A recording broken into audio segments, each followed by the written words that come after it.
मैं Rinku Kumar KPS academy history में आपका फिर से स्वागत करता हूं। मैं जो आज मैंने वीडियो बनाई है और आपको पढ़ा रहा हूं वो है आपका शेरशाह सूरी का प्रशासन। शेरशाह सूरी का जो प्रशासन है, 3 प्रकार का प्रशासन था: केंद्रीय प्रशासन, प्रांतीय प्रशासन और स्थानीय प्रशासन। इससे पहले मैंने 2 वीडियो बना दी है आपके केंद्रीय प्रशासन, शेरशाह सूरी के केंद्रीय प्रशासन और शेरशाह सूरी के प्रांतीय प्रशासन। आज जो है लास्ट है शेरशाह सूरी का स्थानीय प्रशासन, ठीक है। और ये 2 वीडियो हैं, अक्सर एग्जाम यहाँ से पूछे जाते हैं प्रशासन के बारे में, शेरशाह सूरी के प्रशासन के बारे में। और एक बात और कि पीछे जो वीडियो बनाई है मैंने 2, केंद्रीय प्रशासन और प्रांतीय प्रशासन, वहाँ से कई बार क्वेश्चन पूछा गया है।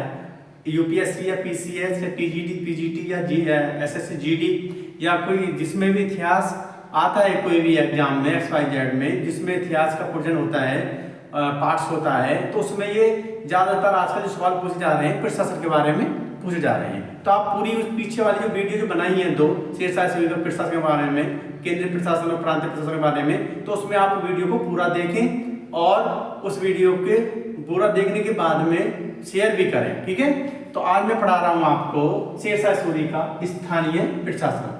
शेरशाह सूरी का स्थानीय प्रशासन क्या था, शेरशाह सूरी का स्थानीय प्रशासन के पदाधिकारी क्या थे, वो क्या पदाधिकारी कार्य करते थे, तो इसके बारे में अब है कि शेरशाह सूरी की स्थानीय प्रशासन, ठीक है। शेरशाह सूरी की स्थानीय प्रशासन में एक रूपता के साथ साथ शेरशाह सूरी की मौलिक प्रतिभा दिखाई देती है, क्योंकि जो स्थानीय प्रशासन था, स्थानीय प्रशासन जो आजकल वर्तमान में गांव है, ब्लॉक है या कोई जिला है, तो ये जिला स्तर से चलता था, ठीक है। सरकार जिला स्तर से नीचे फिर परगना, परगना से फिर ग्राम। अब जैसे जिला है, जिला के बाद में फिर आता है तहसील, तहसील के बाद में फिर ब्लॉक, जिसके गांव अंतर्गत आते हैं। तो ऐसा इसने विभागों को बांटा रखा था और विभाजित किया था, ठीक है। तो इसमें क्या है कि अब एक क्वेश्चन और आता है, जैसे प्रांत या सूबे को क्या बोला जाता था, प्रांत या सूबे क्या बोला जाता था, जिला, जो बताया मैंने स्थानीय प्रशासन। स्थानीय शब्द ही ऐसा है, आप लोगों को पता होगा। स्थानीय मतलब जो यहाँ के, जैसे हम बुलंदशहर जिले, जैसे मेरा नाम रिंकू कुमार है और जिला मेरा बुलंदशहर है, तो हम कहाँ के निवास हैं, जिला बुलंदशहर के स्थानीय निवास हैं, ठीक है। और उसमें भी गांव का नाम आता है, तो गांव सबसे छोटी इकाई इनकी ग्राम थी, ठीक है। स्थानीय प्रशासन में सबसे छोटी इकाई कौन सी थी, ग्राम थी। ये भी इसमें मैं आपको बताता हूं कि प्रांतों या सूबे को क्या बोला जाता था, जिला, ठीक। प्रांतों या सूबे को क्या बोला जाता था, जिला। और आपका जिले को क्या बोला जाता था, परगना, ठीक है। जैसे प्रांतीय सूबे को क्या बोला जाता था, जिला, और जिले को बोला जाता था परगना।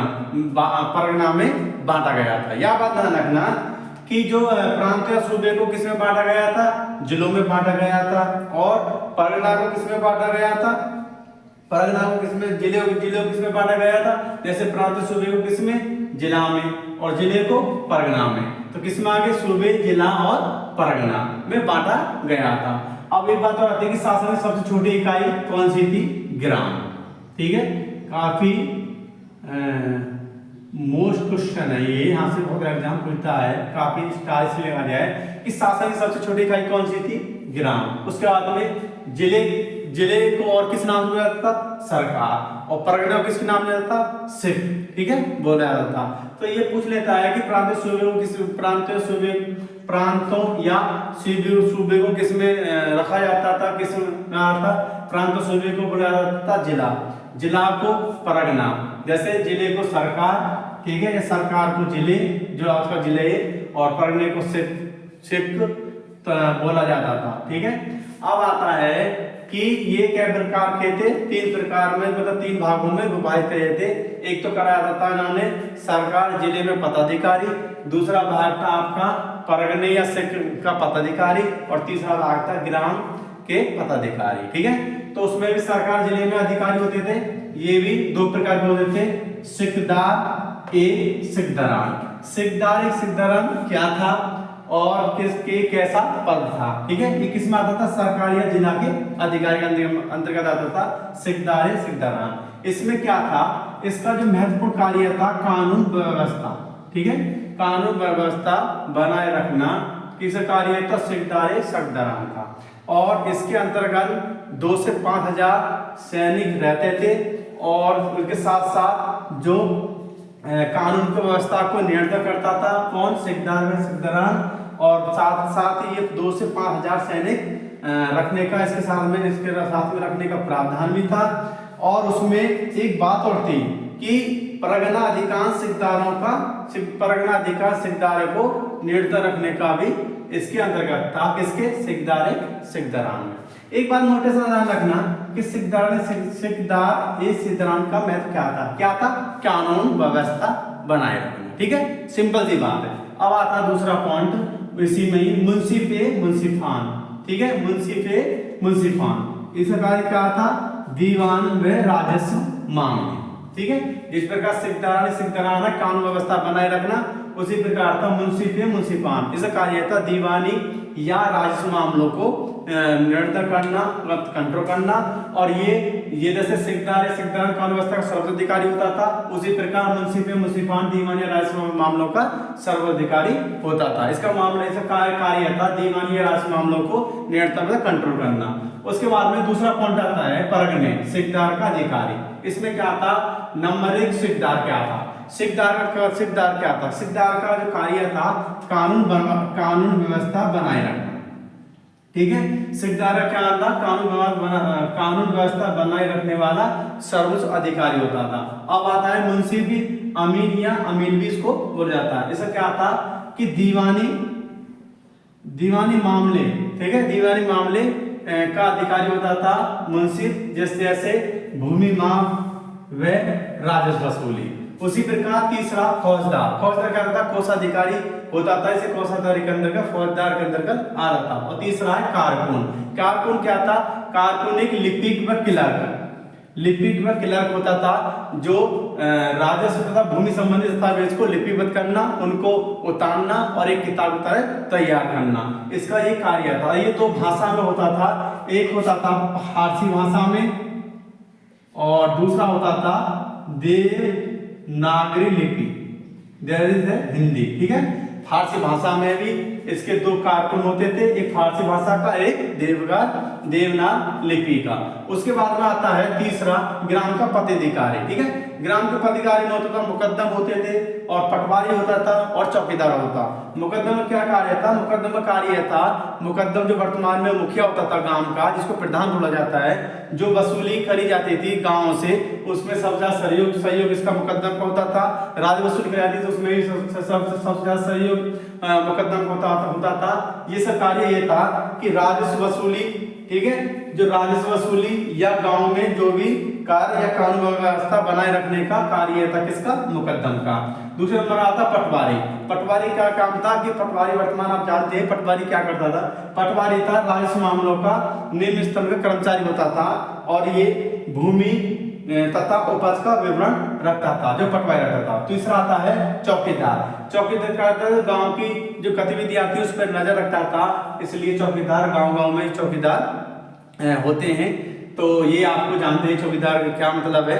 तो ये शेरशाह सूरी की स्थानीय प्रशासन का व्यवस्था थी, व्यवस्था की अलग अलग थी। अब इसमें पूछा जाता है कि स्थानीय प्रशासन में सबसे छोटी इकाई कौन सी होती थी? ग्राम।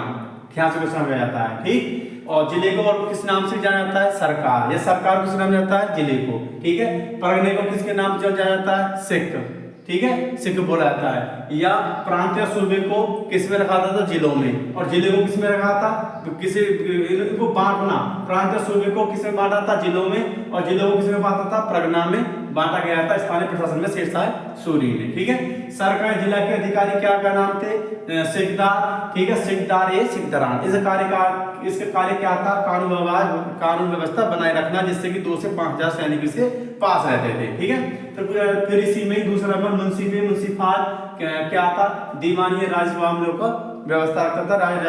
दीवानी और राजस्व मामलों का यह अधिकारी होता था, सर्वोच्च अधिकारी होता था। ठीक है, उसके बाद में परगने में सिकदार क्या था? सिकदार भी कानून व्यवस्था बनाए रखने वाला सर्वोच्च अधिकारी होता था। फिर मुंशी को अमीन या अमीन भी बोला जाता है। इसका कार्य था दीवानी मामलों को निपटारा, दीवानी मामलों पर व्यवस्था को बनाए रखना, जैसे भूमि माप एवं राजस्व वसूली करना। ठीक है, किसका था कार्य? मुंशी का। फौजदार होता था, यह एक कोषाधिकारी होता था। ठीक है, कौन होता था? फौजदार कोषाधिकारी होता था। ठीक, फिर आता है कारकुन क्या था, कारकुन लिपि व क्लर्क होता था, जो राजस्व वसूली या भूमि वसूली की जो लिपिबद्ध जो कार्य करता था, लिपिबद्ध जो इसको लिखता था, लिखने के बाद में उसको एक तैयार करता था, जिसमें दो भाषा में दो कारकुन होते थे, एक फारसी भाषा और देवनागरी लिपि भाषा में। ठीक है, तीसरा आता है ग्राम के पदाधिकारी। ठीक है, तो ग्राम के पदाधिकारी में इसमें भी तीन आते थे, मुकद्दम, पटवारी और चौकीदारी। मुकद्दम कार्य था जो मुकद्दम वर्तमान में मुखिया गांव का और प्रधान बोला जाता है, मुखिया बोला जाता है। इसका कार्य था जो भी कानून व्यवस्था बनाए रखना गांव में, और जो टैक्स वसूला जाता था इसमें सबसे बड़ा सहयोग मुकद्दम हो जाता था। पटवारी कार्य क्या था, पटवारी का कार्य वही है जो आप लोग जानते हैं, राजस्व मामलों का निम्न स्तर कर्मचारी होता था, और ये किसी भी भूमि माप या किसी भी विवरण को तैयार करके और उसको लिखकर रखता था। इस कार्य पटवारी काम होता था। चौकीदार आप बोलते हैं गांव की जो गतिविधियां होती थी उसको चौकीदार बोलता है। तो यहाँ से अक्सर एग्जाम में क्वेश्चन पूछे जाते हैं स्थानीय प्रशासन के बारे में। और स्थानीय प्रशासन के बाद में क्या होता है कि इसके अंतर्गत, स्थानीय प्रशासन के अंतर्गत ये दायित्व क्या क्या दायित्व, तो ये आपको मैं बताऊंगा।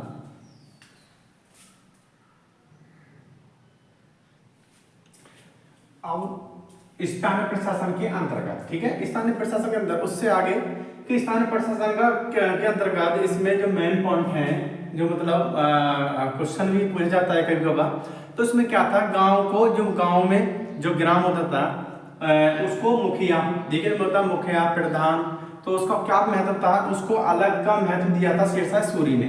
तो इसमें क्या था कि स्थानीय प्रशासन के अंतर्गत उत्तरदायित्व का सिद्धांत शेरशाह सूरी की मौलिक सोच थी। ठीक है, उससे क्या था कि स्थानीय प्रशासन के अंतर्गत उत्तरदायित्व का सिद्धांत शेरशाह सूरी की मौलिक सोच थी कि इसके अंतर्गत गांव की व्यवस्था, क्या सोच थी कि इसके अंतर्गत गांव की व्यवस्था के लिए मुकद्दम, जो बोला है ग्राम, मुकद्दम को पूरी तरह उत्तरदायी बना दिया था। इसका क्या काम था कि जो मुकद्दम थे, क्योंकि मुकद्दम कार्य क्या था, ये गांव का मुखिया या ग्राम प्रधान होता था, इसका कार्य गांव की कानून व्यवस्था बनाए रखने के साथ साथ राजस्व वसूली में सहयोग देना था, जो मुकद्दम था। तो इसने क्या सोचा कि मुकद्दम को अंतर्गत बना के, मुकद्दम में इसने क्या सोचा कि स्थानीय प्रशासन के अंतर्गत जो उत्तरदायित्व का सिद्धांत है, शेरशाह सूरी की मौलिक सोच थी कि इसके अंतर्गत जो गांव की व्यवस्था के लिए मुकद्दम को पूरी तरह उत्तरदायी बना दिया। मतलब जो मुकद्दम था उसको मेन बना दिया, उत्तरदायी किसने बनाया था, शेरशाह सूरी ने। उत्तरदायी इसलिए बना दिया था कि वो सोचता था और उसने कार्य भी अच्छे करवाए थे। जब गांव स्तर से ही मजबूत हो जाती है तो ऊपर तो ऑटोमेटिक हो जाती है। तो गांव का जो मुखिया होता था, मुकद्दम होता था, उनको पूरी तरह उत्तरदायी बना दिया था तथा अपराधियों को गिरफ्तार करवाने में विफल रहने पर मुकद्दम को दंडित किया जाता। यदि इसको उत्तरदायी बना दिया, ऊपर से यदि किसी कारण मुकद्दम अपराधी को नहीं पकड़वाता है या पकड़वाने में नहीं आता है, तो शेरशाह सूरी का प्रावधान था उसमें कि उसको दंडित किया जाता था। किसको, मुकद्दम को। और इसी शेरशाह सूरी की समय बेहतर कानून व्यवस्था के बारे में अब्बास खां शेरवानी, ठीक है, जो शेरशाह सूरी की जो कानून व्यवस्था थी उसके बारे में अब्बास खां शेरवानी क्या लिखते हैं, उन्होंने लिखा है, अब्बास खां शेरवानी ने, कि कोई भी वृद्ध स्त्री गहनों की टोकरी लेकर कहीं भी आ जा सकती थी। उन्होंने अब्बास खां शेरवानी क्या लिखा है कि कोई भी वृद्ध स्त्री गहनों की टोकरी लेकर कहीं भी आ जा सकती थी, एक गांव से दूसरे गांव, दूसरे गांव से तीसरे गांव, और रास्ते में किसी बाजार में। उनका कहना था कि वहां पर कहीं भी लूटपाट नहीं थी, और लूटपाट नहीं थी। कारण क्या था, क्योंकि उसने जगह जगह चौकियां, डाक चौकियां बना रखी थी। ठीक है, एक डाक चौकी जैसे आजकल पुलिस चौकी बन जाती है, तो ऐसे इस प्रकार जहां जहां उसका साम्राज्य था वहां उन्हें जगह जगह उस पे उसने डाक चौकियां और चौकियां बना रखी, जिससे कोई खतरा नहीं होता था। और इसलिए ही अब्बास खां शेरवानी ने लिखा है, कोई भी स्त्री भी कहीं भी जा सकती है या गहने की टोकरी लेकर, वो लूटपाट नहीं था। इसे शासनकाल में, शेरशाह सूरी के शासनकाल में। अब आता है, मैंने चित्र बनाया है, मैप, एक छोटा सा मैप बनाया है कि इसमें सोनार गांव कहाँ था, बंगाल में। वहां से लेके डाक चौकिया वो अंकित, ये डाक चौकिया वो चौकियां हैं कि जो मैंने क्रॉसिंग करा है, जैसे ये वाला क्रॉसिंग करा है, तो इसका जो प्रति चिन्ह है डाक चौकियां हैं। ठीक है। सोनार गांव के बाद में डाक चौकी आती 2, ठीक है, 1 2। उसके बाद में फिर वाराणसी आ जाता है, वाराणसी के बाद में फिर डाक चौकी आती, उसके बाद में राजधानी आगरा, ठीक है। राजधानी आगरा क्योंकि इसने जो शेरशाह सूरी की राजधानी थी आगरा थी, और आगरा के ऊपर जोधपुर और जोधपुर के ऊपर चित्तौड़, ठीक है। तो क्योंकि शासन यहाँ तक था इसका, क्योंकि पहले सोनार गांव के बाद में फिर 2 चौकियां पड़ती थी, उसके बाद में वाराणसी आती थी, वाराणसी के बाद में फिर 2 चौकियां पड़ती थी, उसके बाद में आगरा जो शेरशाह सूरी की राजधानी थी, उसके नीचे बुरहानपुर पड़ता था और उसके 2 ऊपर जोधपुर और चित्तौड़गढ़। उससे आगे फिर 2 चौकियों के बाद में फिर दिल्ली, और दिल्ली के बाद में फिर 2 चौकियां, और 2 चौकी के बाद में फिर लाहौर आता था, लाहौर से ऊपर 2 चौकियां, और लास्ट तक उत्तर मुल्तान, और लाहौर से आगे फिर 2 चौकियां पड़ती थी। 2 चौकियों के बाद में फिर लास्ट इसका जो साम्राज्य था अटक, जो सिंधु नदी के, अटक कहाँ पर है, सिंधु नदी के किनारे पे। तो ये चौकियां का साम्राज्य कहाँ तक था, इसलिए कोई लूटपाट नहीं होती थी और कानून व्यवस्था बहुत अच्छी थी, इसलिए अब्बास खान शेरवानी ने इसके बारे में ये लिखा है। तो ये एग्जाम में पूछा जाता है कि यहाँ पे देखो क्वेश्चन बन रहे हैं, यहाँ साम्राज्य पता पड़ गया कि इसका शेरशाह सूरी का कहाँ से कहाँ तक साम्राज्य था, पूर्व में कहाँ था, पश्चिम में कहाँ था, चौकियां कैसे थी, और किसके बाद में चौकियां थी, इसकी राजधानी कहाँ थी, और अब्बास खान शेरवानी ने क्या लिखा है शेरशाह सूरी के बारे में। स्थानीय प्रशासन के मामले में मुकद्दम था, इसका काफी बड़ा सहयोग हो जाता है। यदि किसी वार्ड न्याय व्यवस्था को नहीं अच्छा लगता था या कानून व्यवस्था या टैक्स को वसूल नहीं करता था, तो उसको दंडित करने का प्रावधान भी था, जो था स्थानीय प्रशासन में आपका, उसमें भी आपका ग्राम में, ठीक है, ग्राम में। तो ये आपका मैंने आपको शेरशाह सूरी का पूरा जो प्रशासन है, तीनों ही प्रशासन आपको लिए मैंने बता दिया अच्छी तरह से, कोई ऐसा क्वेश्चन नहीं जिसमें प्रशासन के बारे में। अब आगे की जो वीडियो मैं बनाऊंगा, अब उसके बाद में क्या आता है इसके बाद में आता है इसका मुद्रा व्यवस्था, ठीक है, मुद्रा व्यवस्था भी आता है, उत्तराधिकारी भी आते हैं, छोटी छोटी वीडियो में बनाऊंगा। संचार व्यवस्था क्या था, मुद्रा व्यवस्था क्या था, राज्य व्यवस्था क्या थी, तो इसके बारे में शेरशाह सूरी के उत्तराधिकारी, तो ये छोटी छोटी सी वीडियो हो जाएगी, जिससे कि आसान और छोटी छोटी वीडियो में कम समय में काफी क्वेश्चन यहाँ से आपको मिल जाएंगे। और केपीएस एकेडमी हिस्ट्री चैनल को सब्सक्राइब करें, लाइक करें, बेल आइकन को पुश करें और अधिक से अधिक शेयर करें। और आपसे ही यही आशा है कि पूरा वीडियो को देखें। धन्यवाद।